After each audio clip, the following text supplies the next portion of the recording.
बादल कितना नीचे है और गांव के ऊपर से उड़कर आ रहा है, तो क्या किसी को भी देखने से अजीब नहीं लग रहा कि ये क्या हो रहा है। पीके को अर्थ के बारे में कुछ भी नहीं पता और ना ही इसके साथ कोई आया है। इसके पास सिर्फ एक चीज है जिससे वो वापस जा सकता है और उसे भी इसने ऐसे डाला है कि कोई भी उसे उतार सकता है और ये रिसर्च करने आया है, तो इसके पास कम से कम कुछ खाने के लिए तो होना ही चाहिए। इस बंदे ने राजस्थान की धूप में स्वेटर क्यों डाला हुआ है? और अगर मान लिया जाए कि ठंड का मौसम है तो मूवी में जग्गू उसी दिन इस जगह पर आती है और पोस्टर पर डेट 5 जून 2013 लिखी हुई है, मतलब मौसम गर्मी का ही है। पीके इसके देखते ही देखते बहुत ही जल्दी इतने ज्यादा डिस्टेंस ट्रेवल कर लेता है। पीके का रिमोट उसके भागने से बंद सा क्यों हो जाता है? इस सीन में शैडो राइट साइड में है, फिर अचानक लेफ्ट साइड पर हो जाती है। इस सीन में रेडियो इसकी बाजू पर है, फिर अचानक से इसके हाथ में आ जाता है। इस चोर को बच्चों के खिलौनों जैसे दिखने वाली चीज में इतना इंटरेस्ट क्यों है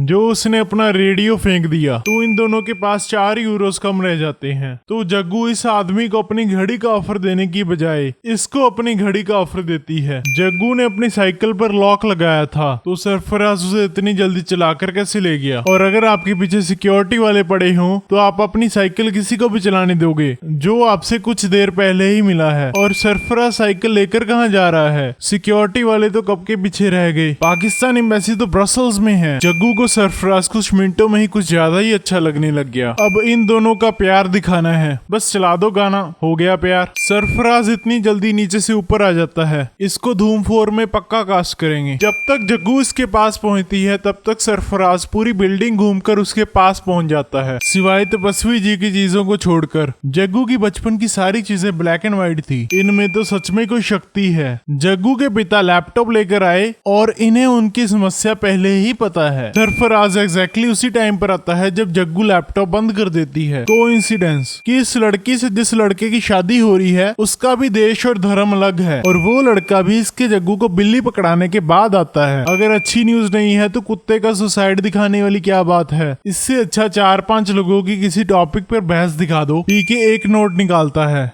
और फिर 1 सेकंड में उसके हाथ में बहुत सारे नोट आ जाते हैं। अगर उसके नोट जेब में ही थे तब भी उसे 500 का नोट वहां से निकालने, अपनी जेब से नोट निकालने में 1 सेकंड से तो ज्यादा ही टाइम लगेगा। अगर ये बंदा थप्पड़ नहीं मार सकता तो पेट में मुक्का तो मार ही सकता है। ये बंदा लॉक तो खोल देता है पर उसे बंद नहीं करता। पीके ने तो 500 निकालकर 300 बीच में डाल दिए थे, पर अब तो इतने पैसे बाहर ही पड़े हैं। इस सीन में पुलिस वाला भी नहीं है और दीवार पर भी कुछ नहीं लिखा हुआ, और अगले सीन में पुलिस वाला भी बैठा है और दीवार पर भी लिखा हुआ है ताकि पीके अपनी बात जग्गू को समझा सके। सीन में जग्गू को इतना ज्यादा डरने की क्या जरूरत थी? इसे बिना खोले तो पुलिस वाला इसके पास भी नहीं आ सकता। पीके अपने प्लेनेट के लोगों की मन की बात सुन सकता है पर वो धरती के लोगों की मन की बात नहीं सुन सकता। क्यों? तो वो इतना श्योर कैसे था कि हाथ पकड़ने से वो भाषा ट्रांसफर कर पाएगा? अगर वो मन की बात नहीं सुन सकता तो शायद भाषा भी ना ट्रांसफर कर पाए। वो इतना श्योर कैसे था? इवन कि इसको ये भी पता है कि एग्जैक्टली 6 घंटे लगे भाषा ट्रांसफर करने में। उस वक्त इसके पास कोई घड़ी तो थी नहीं, कुछ तो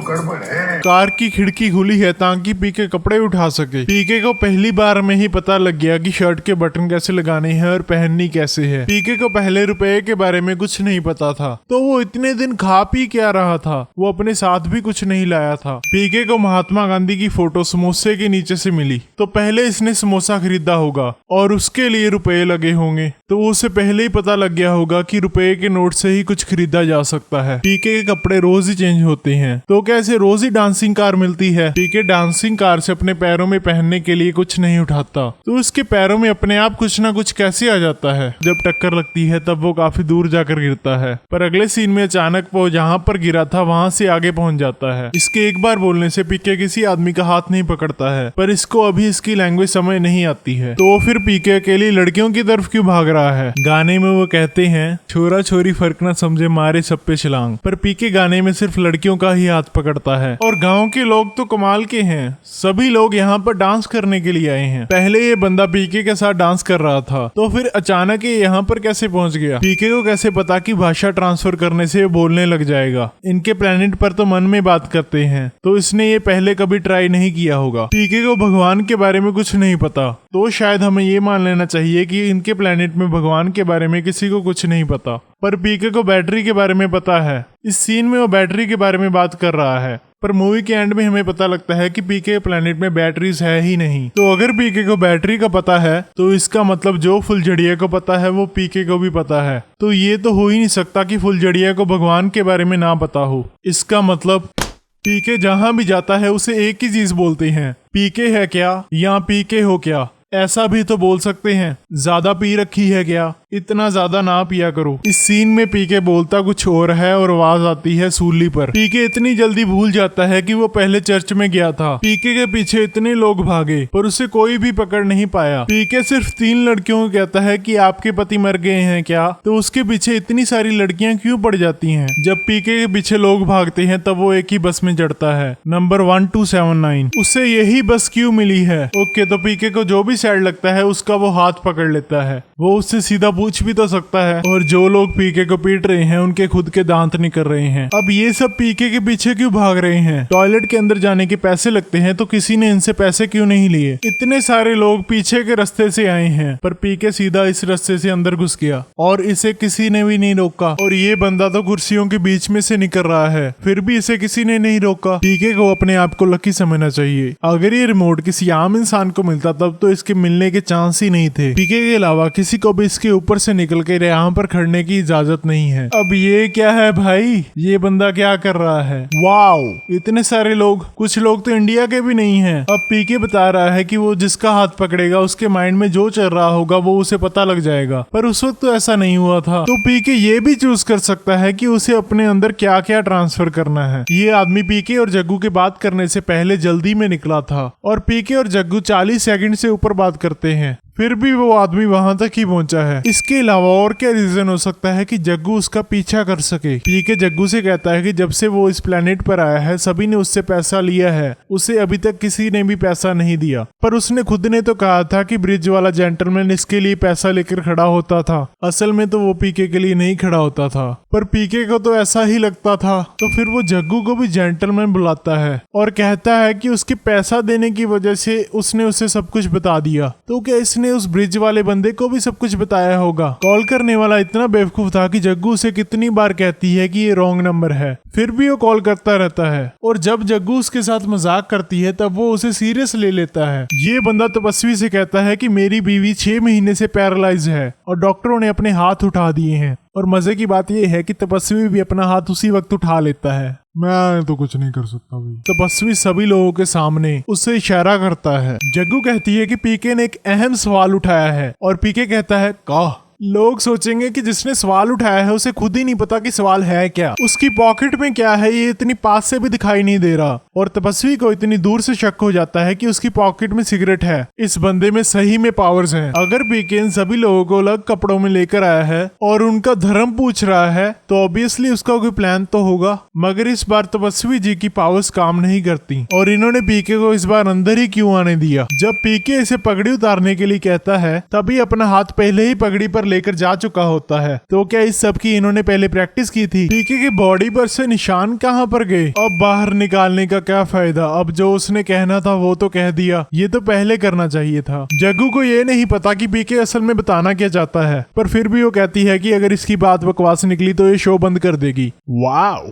पीके कहता है कि इस कॉलेज में एग्जाम चालू है, पर उसे कैसे पता कि इस कॉलेज में एग्जाम चल रहा है। इसको पीके की आवाज सुनाई दे रही है जबकि कैमरामैन कितनी दूर है और पीके ऊंची नहीं बोल रहा। नीचे लिखी हुई न्यूज अचानक चेंज हो जाती है। फिर से अचानक न्यूज चेंज हो जाती है। फिर से इसे देखकर किसी चीज की याद आई, द ग्रेट इंडियन सर्कस। पीके की तो हैंडराइटिंग भी अच्छी है, पर इसको लिखना किसने सिखाया। अगर ये मान लिया जाए कि फुलझड़िया को इंग्लिश भी आती थी, पर लिखने के लिए तो प्रैक्टिस चाहिए ना। इसका मतलब अगर ये किसी बार्बर का हाथ पकड़ेगा तो इसे बाल काटने आ जाएंगे। इस सीन में जग्गू के हाथ में से कार्ड्स अपने आप गायब हो जाते हैं ताकि पीके उसके हाथों को पकड़ सके। इस सीन में इस ट्रेन के साथ खड़ी ट्रेन अचानक अपने आप गायब हो जाती है। इस ट्रेन का नंबर है 12290 जो नागपुर से मुंबई जाती है, पर इन्हें तो दिल्ली जाना था। और पीके यहाँ पर क्या कर रहा है। बॉम्ब ब्लास्ट से पीके जिस जगह पर बैठा था वो टूट जाती है, लेकिन पीके को कुछ भी नहीं होता। इस बंदे को इस सब से कुछ लेना देना नहीं है। अब देखना टीआरपी कहाँ पर जाएगी।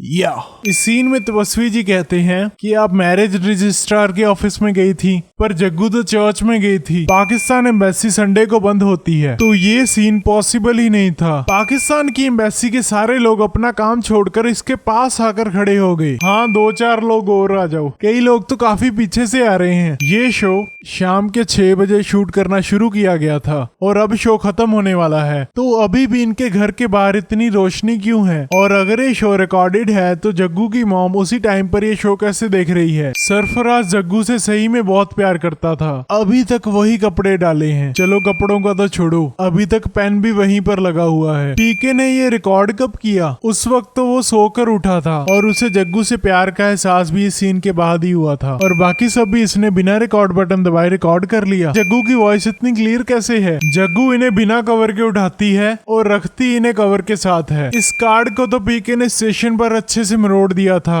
तो ये अभी तक सही कैसे है? इस स्पेसशिप को रिमोट से दिल्ली के किसी खाली एरिया में भी बुलाया जा सकता था। आखिरकार पीके भी झूठ बोलना सीख ही गया। इस बात की खुशी है कि हमने पीके को कुछ अच्छा सिखा के भेजा। ये पिक किसने ली? उस वक्त जग्गू के हाथ में कैमरा तो था नहीं। जग्गू बताती है कि पीके 400 करोड़ मील दूर चला गया, पर उसे कैसे पता कि उसका प्लेनेट यहाँ से कितनी दूर है? लगता है पीके के प्लेनेट में भी रेड बुल मिलती है, तभी तो स्पेसशिप इतने बढ़िया तरीके से उड़ रही है। हमें भी इनसे रेड बुल का सही इस्तेमाल करना सीखना चाहिए। पीके सभी को बोलकर क्यों इंस्ट्रक्शंस दे रहा है? उसने खुद ने तो कहा था कि हम तो मन की बात भी सुन सकते हैं। पीके सभी को अपना रिमोट छुपाने के लिए कहता है, पर उसने खुद रिमोट गले में ही डाला हुआ है। पीके कह रहा है कि हम उतरते ही डांसिंग कार से कपड़े चुराएंगे, पर इसे इतने सारे डांसिंग कार्स मिलेंगे कहाँ से? पीके फिर से इंडिया ही क्यों आया? इस बार कोई और कंट्री घूम ले,